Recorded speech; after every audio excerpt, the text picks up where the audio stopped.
Merc is stupid good. Super tanky, massive damage, stunning bosses left, right, and center. The fastest playthrough time sitting at 9 hours from Act 1 to Act 3 cruel. It only has one problem, which would be the consistent crossbow reloads.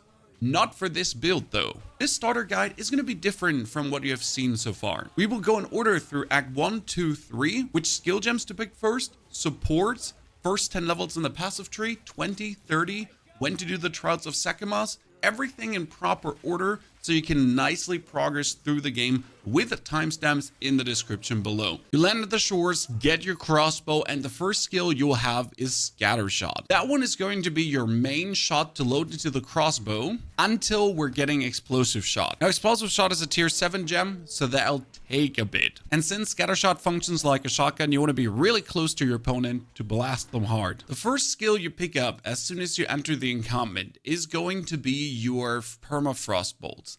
And the only reason we take them is because your fragmentation rounds go crazy versus frozen enemies and do a super blast. Now, the Permafrost Bolt is being used for the Witch and the Devourer, but afterwards, we don't really touch it anymore. And our next skill gem from the Abandoned Stash, we're investing in our favorite skill, the one skill to rule them all, Explosive Grenades. After getting rid of the Devourer, it's time for your first support gem. And since our grenades are going to be our main damage, you want to have Scatter Shot.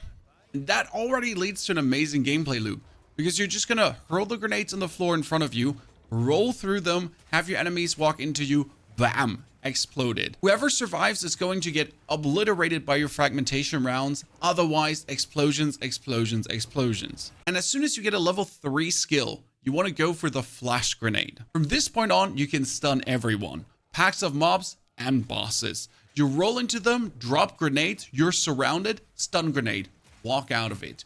Simple. They cannot hurt you, and you can always bamboozle them back. It is a super aggressive playstyle where you hurl grenades on the ground, stun them, fragmentation rounds, more grenades, more stunning. Now there are 2 more supports we're looking for to make this even better. Number 1 is for the fragmentation rounds, and that would be Double Barrel. You have less reload speed, but you get an additional bolt. Ergo, explosive grenades, roll, stun, and then wop wop with a double barrel. Reloads, wop wop again, continuously doing nice damage. And since the flash grenade is stunning, we'll just play the overpower support on it to make it stun even more. Now, in order to have your explosive grenades not feel clunky, we have a secret weapon, Fast Forward. Supported skills have less skill effect duration. This will have the fuse duration be shorter than ever. You throw them out and they almost immediately explode instead of just lying around there for a long while. This is especially important in the early game. Later with the explosive shot, we can swap this out. Until then, you need this. We get fragmentation rounds, permafrost bolts, explosive grenades, flash grenades. On level 5, you're going to pick up the gas grenade, your second tool of immense damage. With the gas grenade, you can carpet bomb the ground with the poison clouds. These poison clouds will break armor with the right support, and you can explode them for tremendous damage. Right now at the start of every boss fight, I carpet bomb the area with poison. He walks in, the fight starts, boom, instantly armor broken, explode the whole shebang, already an amazing amount of damage incoming. In order to armor break, you'll need the corrosion support. Now the applied poison will break armor. This is your setup to beat the Act 1 end boss. If you manage to pick up more support gems, here are your options. Flash Grenade is getting second wind. That gives it another cooldown use, or in fact, twice as many cooldown uses with a slightly less cooldown recovery rate. Doesn't matter because you're going to throw stun, stun, stun, boss is stunned, and then you can anyways not straight away stun him again.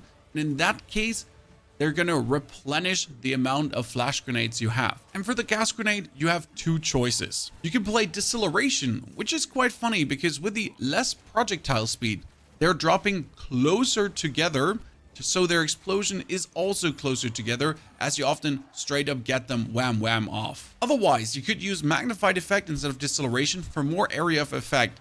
That being said, it's also a 120% cost multiplier, and you can't afford that pretty much at the beginning. So deceleration is your choice there. In Act 2, you can finally get rid of the fragmentation rounds, Hail Mary. With your tier 7 skill gem, we're gonna pick up Explosive Shot. That one is so good because it shoots a projectile that can be used to explode all your grenades. Ergo, hurl out 3 stacks of explosive grenades, shoot into them, and they straight away go off. No waiting for the fuse, straight up bam. The double barrel support straight up goes over to your explosive shot to not have to reload that much. And the second gem will be the martial tempo to not have the explosive shot feel clunky. And as you can see from the damage, it does currently 2000, just like my explosive grenades.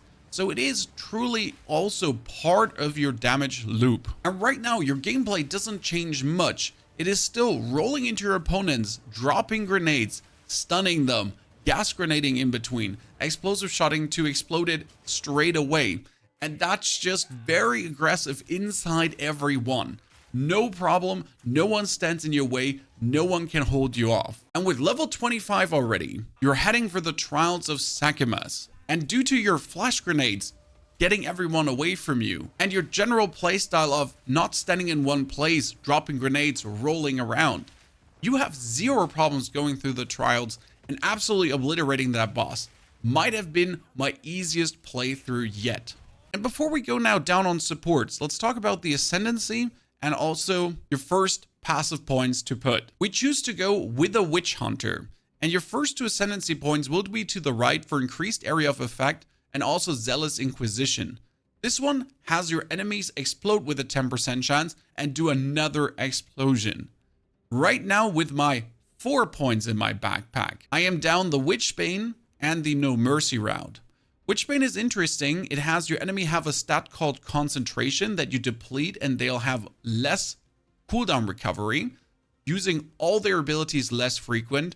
Really fun versus bosses, against everyone to be fair, as they just act slower.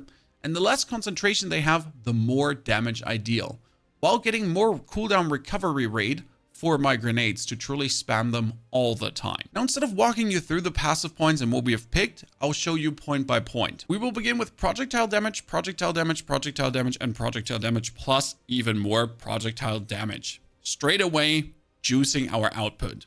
And since all our grenades are projectiles, you get the drift. Now, some more armor and evasion rating and a little bit of stun threshold gets you safer. Into cooldown recovery rate, area of effect, and cooldown recovery rate. Now, you would want to take the bonus damage here, but it's unnecessary. The bonus area of effect is going to have your grenades overlap more, and more cooldown recovery means more grenade. This will lead into attributes, attributes, attributes, and take here strength and dexterity in a swibbity swabbity as much as you need for your abilities. Focus on strength though, because more strength is more life. Now we're getting more damage with two-handed weapons and a bigger area of effect as well, with even more attack damage on two-handed weapons. That will already boost our grenades further. This is a huge 40% increase. Take the Overwhelm node before you take the Colossal Weapon node, as that is just a super chunk of damage increase. Now it's time to go down, because we're looking for more grenade damage, more grenade area of effect. Then we fire an additional projectile, but our fuse duration is longer. That's annoying, but this is around the point where you're getting the explosive shot, maybe a bit later. The cluster bomb is also being fought against by the fast forward support to trigger your grenade earlier, but that bonus projectile is just godsend. And now we're gonna have grenade skills have one more cooldown use as well. We're not done going down. It's further, because we're looking to get ourselves all the way to repeating explosives. Grenades have a 15% chance to activate a second time. That's already an immense power spike. Next step would be getting more attack speed, as more attack speed helps you to pull out your grenades faster and shoot your explosive shot quicker. And since you don't want to struggle with having enough stats for your armors, +3 to all attributes, attributes, attributes, attributes, and also 10% increased attributes. This one has you be able to use any armor at any time and not always have to jiggle jangle between dex and strength. It is really nice how well this works and gives you tons of maximum life on top. Now to increase our damage further, we have two choices. Either we're going to go straight away here for increased attack area damage and also more area of effect for attacks. Or on the side, you would get another projectile stun build-up, which is immense, but also an attack speed reduction. I take the heavy munition usually later.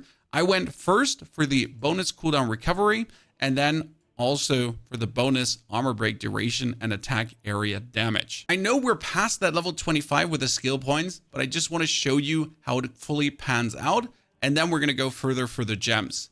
From the feel no pain in the beginning, we're taking even more armor and evasion rating up, and then we get tons of attack speed. That's amazing. And with that tons of attack speed, you can then head to the right to pick yourself up the bonus stun and the huge amount of bonus damage too. The attack speed reduction doesn't matter here, as we're kind of countering it with our two other attack speed nodes. And the next stop where I am currently sitting at is going to the right side for the jewel socket and then instant reload for even more crossbow reload speed, that you're not stuck after firing out 2 explosive shots. You just want to have that be a bit smoother. Good. We have ascended. We have destroyed Act 2. The Dreadnought was absolutely not a problem because you're just flash grenading, stunning, getting rid of everyone. No other bonus skills are needed. All your skills have 2 supports going on. Fantastic. Now, 2 things I forget to mention, and those would be your spirit gems. The first one you get in Act 1 after King of the Mist is the Herald of Ash. While active, enemies you sufficiently overkill with attacks will cause an explosion that ignites nearby enemies based on the overkill damage dealt. Quite nice bonus damage. And that one will get followed up in Act 3 by Overwhelming Presence. Act 3 has the next spirit quest, Killing the Witch in the Bog. Overwhelming Presence reduces the elemental ailment threshold by 20%, and also the enemy stun threshold is reduced by 21%. Stand close to them, throw your stun grenades, you just get them faster and easier stun with all the bonus we're doing.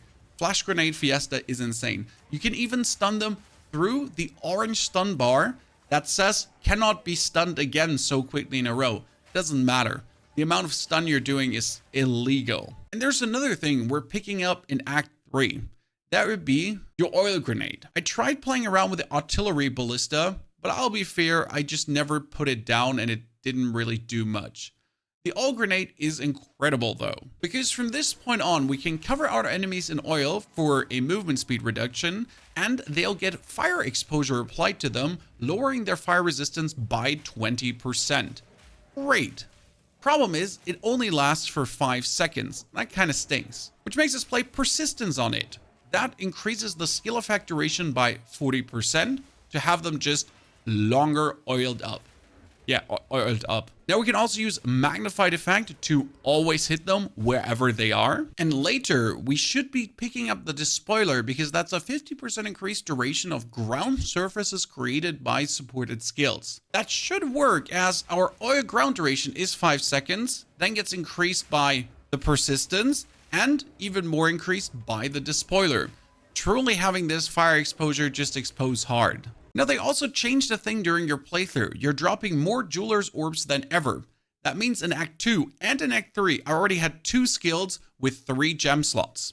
And for me, that was naturally Explosive Grenade and also the Explosive Shot, as these are our main damage dealers. For the Explosive Grenade to hit harder, you have 2 options. One would be Concentrated Effect for 40% more area damage, but 50% less area of effect, which has the explosions not necessarily overlap. The easier one would be Fire Infusion, another 25% damage as extra fire damage. That's a nice DPS boost that does not higher the cost as well. And for the Explosive Shot, also 2 choices. Inevitable Critical, that will have it stack up more crit chance to hit harder, or Primal Armament for just 25% more elemental damage.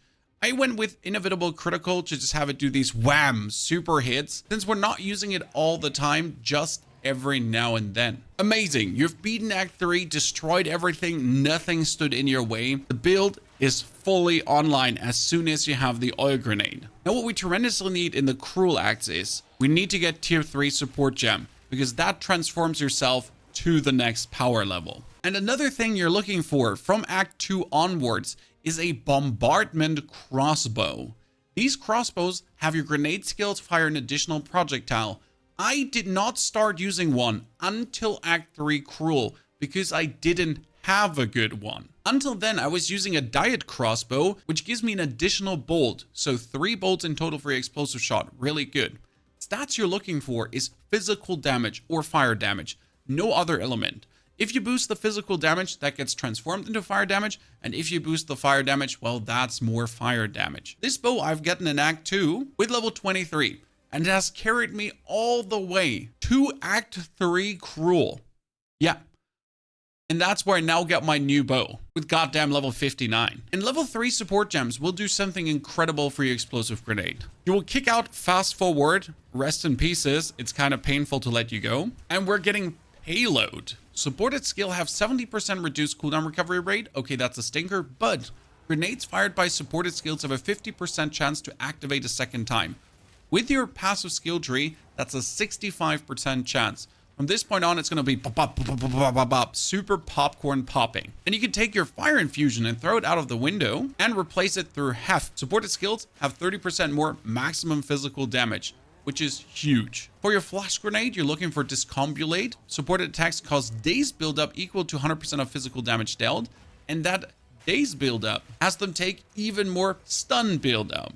So if we daze them on top of stunning, they're just completely overwhelmed in any capacity. And our gas grenade, which is breaking armor and having less spread, is also breaking posture, which applies daze on armor break. That will instantly have them take more stun. So we drop our bunch of gas grenades. They're instantly dazed at the start of the fight. I throw 1 or 2 flashes and they're instantly stunned.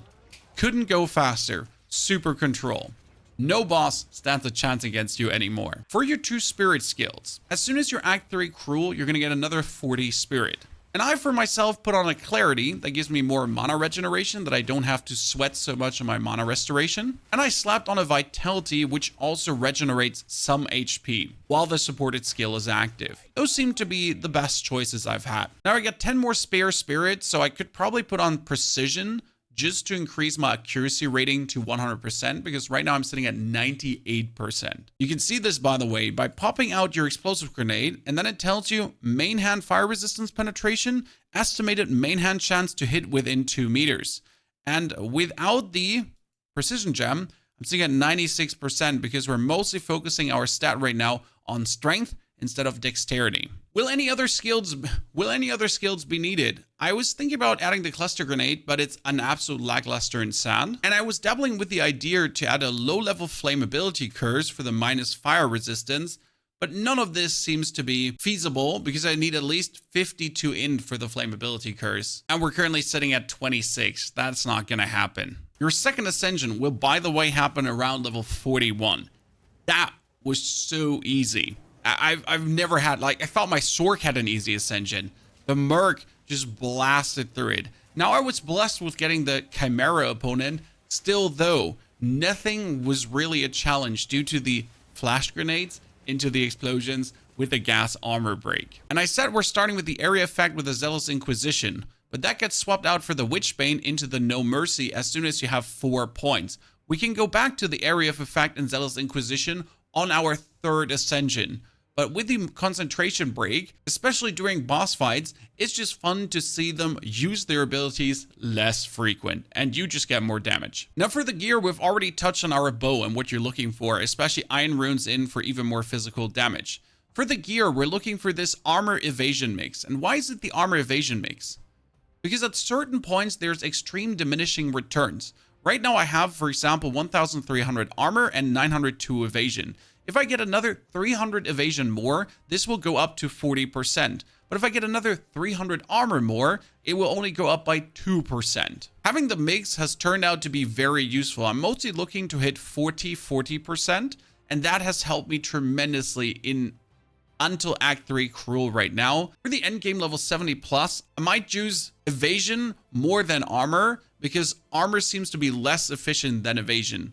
But we'll see. Very important is get an item with physical attack leached as mana and also physical attack leached as life. That will help you to stay alive beyond belief. It is so important to have these two going on. My gloves are an insane damage stack. 8 to 12 physical damage, 11 to 16 fire damage. That's right now another 300 damage on my explosive grenades.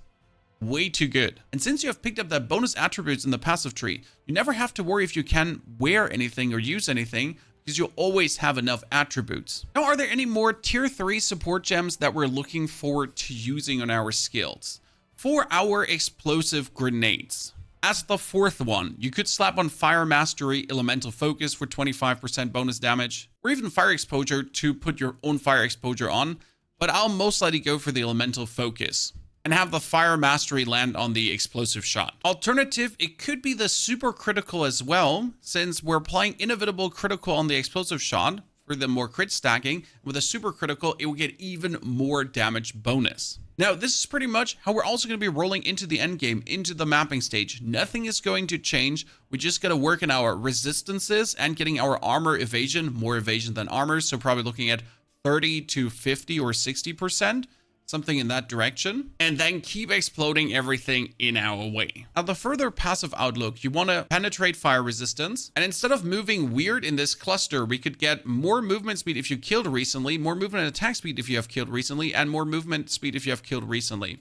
That allows us to save that attribute node and gives us just bonus zooming during the mapping phase. A fully flashed out tree you'll have with the link in the description below. What do you think, ladies and gentlemen? Merc something for you? Are you enjoying yourself? If you struggle with FPS on the Merc, you go under graphics and you either gonna set FSR or DLSS and set it to performance.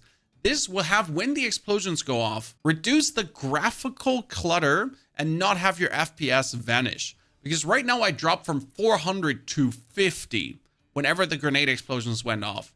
I locked my FPS to 180 and I'm only dropping 40 FPS per grenade explosion. So that was a really good solution. Generally, I get things on low, medium, medium, medium here. This has truly helped to make the whole grenade explosion experience FPS issue vanish for me. Also, I'm getting more FPS in Vulcan, surprisingly. Now, if you need more meta tips around Path of Exile, especially how to improve your relics, here's your video. If you want to share a mage starter with your friends, maybe that video is for you or your friends. Enjoy and have a good day.